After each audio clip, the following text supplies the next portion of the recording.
Let me hear you say, we gon' make a new world. We gon' make a new world. Hear you say, we gon' make a new world. Keep going or get started. There's work that needs to be done. It's bigger than all of us, but you play a part in it. The pieces ain't great as the sum. We really done made them look dumb. Too long we've been underestimated. The sacred ground's been decimated. This ain't about the destination. Look at how far we have come. Falling in love with the journey. Breaking our hearts for it's done. Agony's the only guarantee, but there's nowhere left for us to run. This gon' find you where you at, so might as well meet it head on.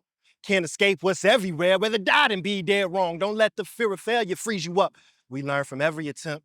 If we ain't, who gon' clean it up? Nah, nobody's exempt. Might not think you have enough, but trust, you far from alone. In every corner of every region, there's people making it known. And we ain't gonna take they bullshit, and we gonna take care of our own. Bringing back magic and majesty. We, the children of blood and bone. Some things we just can't condone. Want power without the abuse. Now we in the zone, we shifting the tone. It's the light that ignited the fuse. We fighting the lies on the news. We biting way more than we chew. There's crumbs on the floor. We spill what we poured. Don't know how much more we can do. One way or another, we'll find out. Let's circle up like a timeout. This what we laugh, what we cry about. Now, if there's no further ado, let's get to work and get some rest. Ain't that our worst? Ain't that our best? Know what we worth, ain't taking less. Been tested, we know what is true. Sometimes we win when we lose. This isn't a war or a game. Connecting the past and building the future to us is one and the same.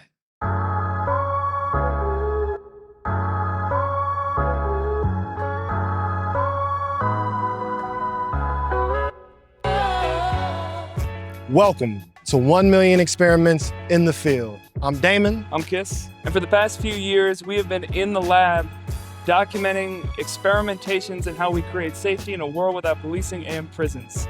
Those conversations formed our 1 Million Experiments podcast, and then also our 1 Million Experiments film. And we have been geeked to get out of the lab and in the field into different neighborhoods, ecosystems, communities where the work is continuing, and to figure out what has been changing, what has been evolving, and what reflections we have about creating this new world. We are touching the ground, and we are here in sacred land in Minneapolis, Minnesota on Juneteenth. It's an honor to be here. So much of the 1 Million Experiments world and project exists in the shadow and in the legacy of the 2020 Uprising, and we are here at the epicenter, right down the street from the burned down 3rd Precinct. But there's not just burnt down remains here. What else is happening on this block, Dan? Oh, there's so much growth, life, and love, and we are here at the soul of the Southside Festival with vendors, with community members, with organizations, and I'm excited to meet some special people, introduce y'all to some friends of ours, but I'm really geeked to get some food. I'm hungry. Yeah, it's about that time. So let's get into it. Let's hop into the field. Yo, this is Ron, who leads the Justice Project. Oh, wow, we were just talking about you. Nice to meet you, Damon. Appreciate you. We're trying to raise minimum wage for folks who locked up. But I'm like, y'all making billions of dollars off of these people. We just got rid of prison gerrymander. So when folks end up going to prison, their addresses, they're now counted as citizens of whatever county or city that they're in. When we passed that, as of August 1st, everyone whose resident was 3001 Lake Street is going to be 3001 Lake Street, meaning that they get counted as a member of their own community. I'm excited, man. Yeah. Minnesota's been doing a lot over the last 2 years, and I think we just take it to another level. Absolutely. We're now 5 years after one of the largest uprisings in human history. A flame of rebellion responding to the dehumanizing harassment, persecution, and murder of Black people across the United States, and culminating in the murder of George Floyd. We knew that if we're going to amplify the possibilities that came from this time, we needed to start on the land at the center of it all, to understand what people have grown from the ashes of unrest. We had some good people in Minneapolis. The good folks at Relationship Evolving Possibilities, or REP, are a crew of organizers dedicated to showing up to support others. Born from crisis response in late May and early June of 2020, they facilitate the formation of local mutual aid pods and operate a hotline for neighbors in crisis. They were featured on the 1 Million Experiments podcast and invited us to screen the film during the Soul of the Southside Festival, organized annually by the good people at the Legacy Building. On a street at the heart of the neighborhood containing George Floyd Square, the target, that for lack of a better word became a target, the former 3rd Precinct building, and so many other flashpoints of righteous anger and radical love. But one thing about REP, organizers, and really community builders overall, they stay busy. It's true. So while the REP crew was busy running around the festival, we linked up with 2 other trusted movement builders and comrades. Renowned poet and educator Danez Smith, and longtime organizer and Black Visions Collective co-founder Kandace Montgomery to learn more about both the moment of Uprising and what it birthed. And so I want to talk a little bit about the space that we're in. Where are we? And what does this space mean? And has that shifted through time, obviously? I feel like I think about it like pre-uprising and then, post-uprising. And, what's happening at the 3rd Precinct is it's a battleground in terms of what will that become, and folks pushing back against, just rebuilding what was there before towards actually trying to fight for something that is going to support our community and our future. And so, that's, for me, where we're at right now. Yeah. So we are on this block that I think was already going through gentrification in a lot of ways, this part of the South Side before 2020. I think the uprising in 2020 left us with 2 major spots of psychic energy on the South Side, both here at the former 3rd Precinct and in George Floyd Square, right? So we have these 2 locations that feel very central to how we move around the city, that are these constant reminders that we went through something, even as I think so many energies and attitudes would like to imagine that we've moved on. When movement folks talk about Uprising in Minneapolis and they weren't here, what gets omitted from that conversation? What do we need to know about that experience that doesn't always make it into how we understand it? Maybe the double consciousness of what it meant to be both like in movement and also a citizen of this place at the same time. Yeah. There was a fierce desire both to protect and dismantle. That there was so much protest and uprising and yada yada, but there was also intense mutual aid going on. And, there were food drives, clothes drives, toy drives, everything. We couldn't buy anything in the city, right? So folks were coming in from the suburbs or going to the suburbs to bring back supplies so people could eat, so people could have groceries, so people could have water. They took over a hotel and turned it into a place for unhoused folks to be able to have a place to stay, to be able to get food and get clothes and do laundry. It was an amazing time of possibility. And so I think it's characterized often as so much destruction. The destruction was there and was necessary and beautiful. But there was also this fierce protectiveness that we had of each other and of the city at the same time. And it was this duality of like, how I love this place and I want to see it grow. How is disassemblage and repair part of that process to make this place a place I am even prouder of to live? I think also the corporate media narrative doesn't talk about all the work that was happening before 2020. It's like, Minneapolis has had uprising since the 60s around racial justice issues, especially when it comes to the police. And so we stand on that work and the elders who have come before us, organizing that was happening.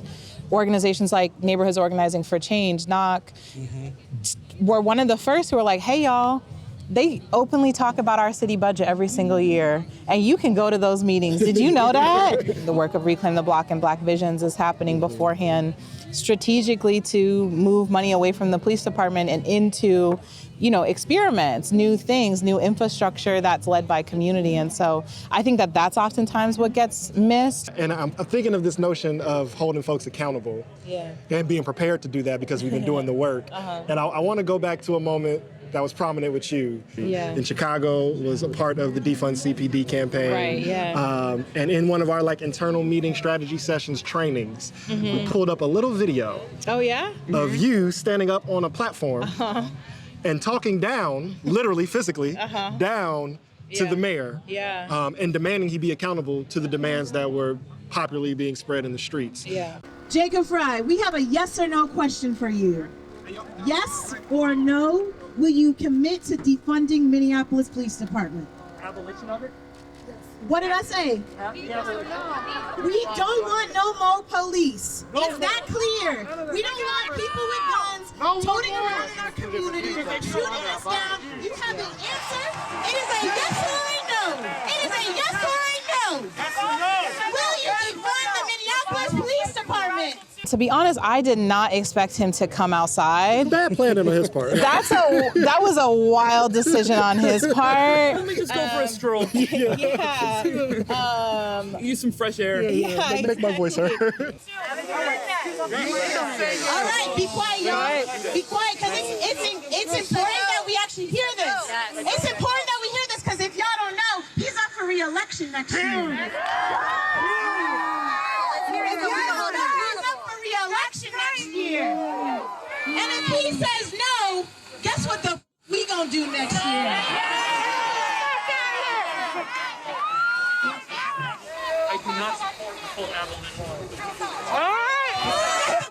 Hey, where's that? Get out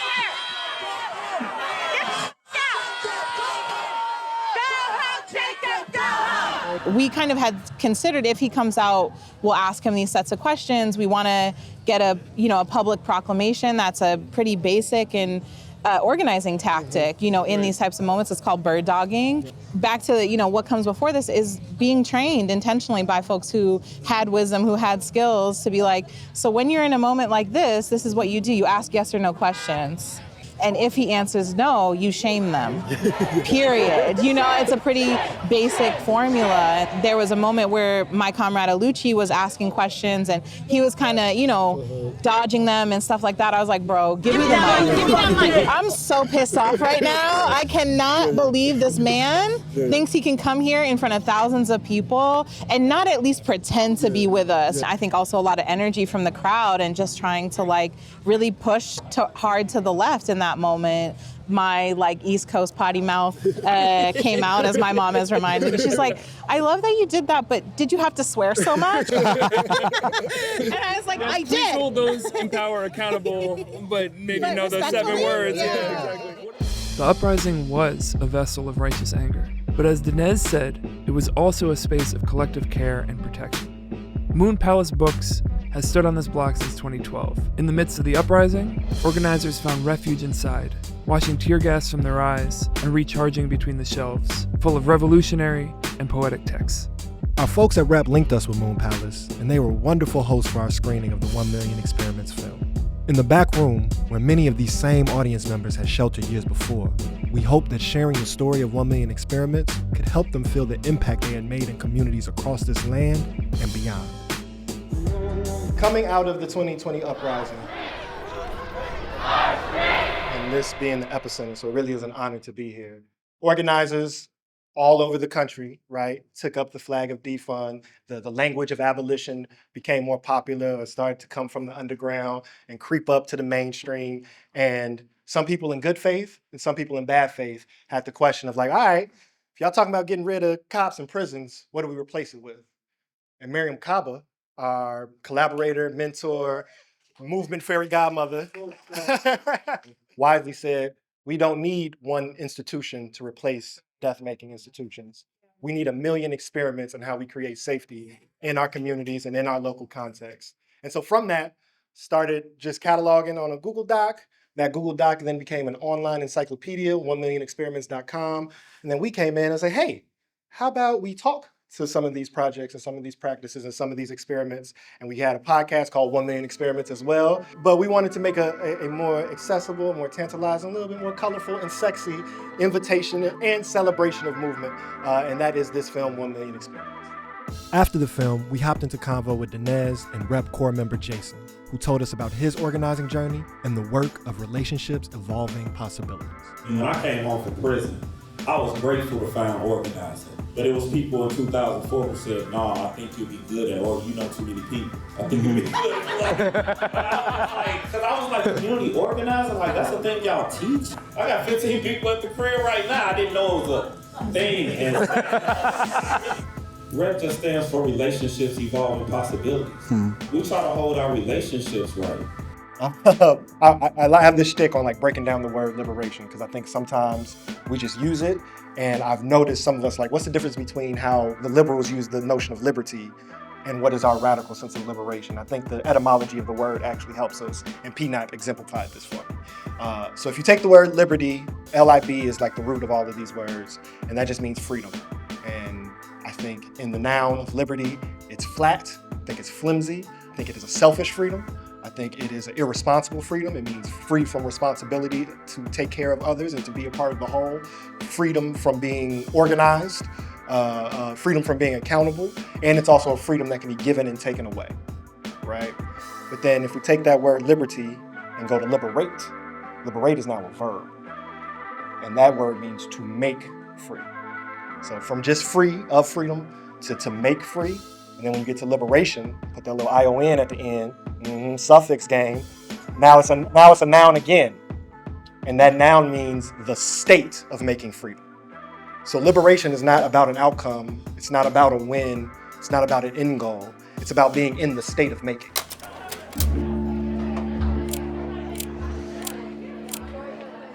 Freedom is something that is passed along larger to the next generation because of the successes and failings of the generation before. Gives me hope, right? So I am not scared of failure. You know, I think something like the referendum, right? It feels like such a disappointment, and disappointment is good because it lets you know that you care. I love a disappointment. Yeah, I'm still alive. Yeah, I'm still alive. I still have urgency. I still want I live to be disappointed, right? And so, you know, when something like the referendum, right, you know, it's announced. I remember calling friends saying they're going to get rid of the cops. Oh my God, I can't believe this is going to happen. Then there's the disappointment of, okay, that we moved on from that moment. But the language is out there now. And there's the reality that 44% of people voted for it. Yeah. Which is like bonkers. Absolutely. The ballot initiative was basically a charter change. So the charter is like basically our city's constitution, and it outlines how we can and cannot do a set of things. In Minneapolis specifically, it has an outline that says we have to have 700 and something police officers at all times, basically. And because of the work we were doing beforehand, because of organizations like MPD 150 that had really researched and assessed, like gave a report card to the police department, they had also kind of started to point folks towards some solutions. One of which being like, we can only defund the police so far unless we get rid of this requirement within our charter. And so that can happen a couple of ways. It can be through a city council vote, which we tried originally and got shut down by the Charter Commission, which is primarily wealthy white people of Southwest Minneapolis. Phrase Charter Commission just sounds like wealthy white people. Yeah, and they're unelected as well, which is like even more wild. Yeah, it's like even more wild that these people who, you know, kind of rule over everything that dictates how our resources are used in the city. That failed, so we were like, the next option is to get it on the ballot. And so the first step is you have to get 20,000 signatures to get it on the ballot. We were able to get that in a couple of weeks in January and February, which in Minnesota means that we had folks outside in 0-degree weather, talking to people, getting people to come outside their house in the middle of still the height of the pandemic. And then the initiative itself was to get rid of the requirement for the Minneapolis Police Department and establish a Department of Public Safety that would include police, and it would basically create the infrastructure at the city level for other things to exist. And there was no literal space inside of the city to create something to scale that wasn't just the police. And so that was really what the initiative was. And then it was a bunch of talking to our folks and having conversations. And I think the stories that I try to pull out from that is that, you know, at first when I would go and knock on doors and I talk to, you know, the grandma who's raising her babies and she's showing me the bullet hole in her house and is like, well, what else? What's going to keep it from that? And I was like, well, the police didn't keep that from happening either.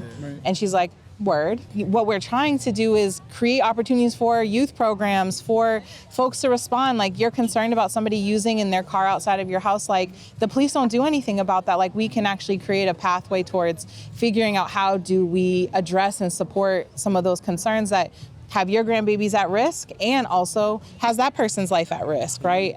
Rep is an example of exactly what Kandace is talking about. Instead of reacting with force in moments of unsafety, they respond with care and relationship to support people in crisis and help them move to the next step. After all the tents and tables were put away, we caught back up to record an episode of the One of Me podcast with Rox and Jason, and they shared what this approach looks like in practice. So our hypothesis was, if we could, you know, be a community vessel when it is crisis and not be able to, you know, we can't take on violence. We couldn't take on serious crimes, but knowing you got somebody you could talk to figure out your next steps, that's what the hypothesis was. Just be a community resource where you safe. So we were getting a lot of those calls, you know, are they walking back and forth down my block? You know, because you got to think, we had 75,000 National Guards here during George Floyd. It was the time, you know, at that moment, it was so many crises happening. We were responding to calls like people needed their medication prescription filled because the Target was flooding and burned down. So it was like you really didn't have one set call, but over time, 5 years later, I guess we would say mainly, I guess it will stay the same. For us, we lean back on our core principles. We always say, is this rooted in Black love and liberation? Is it rooted in ancestral knowledge? And what's the other principle? Those are pretty strong. Remember radical consent. Radical consent. No. Radical consent. Yeah. That radical consent one came up right away on the very first call, right? Because the folks calling have a concern, but they're calling on people who didn't consent for us to intervene in their life. So from that very first call, we were asking that question, what happens? And I think that takes kind of that heightened crisis response, because when you riding in hot on something, you are not gaining the consent of everybody in your sphere, right? And so that radical consent one popped up right away. Because our main motto is, we just want to love you to your next step. At the same time that Rep was scaling up these skills and responses, the movement at large in Minneapolis was simultaneously pushing that referendum that Danez and Kandace were talking about. Sometimes visionary community-based organizing and electoral work are framed as incompatible or in opposition to one another. But Kandace explains how both tactics and collaboration create unique opportunities for transformation. Some movement elders and mentors of ours taught us about the importance of indigenous practices of the controlled burn.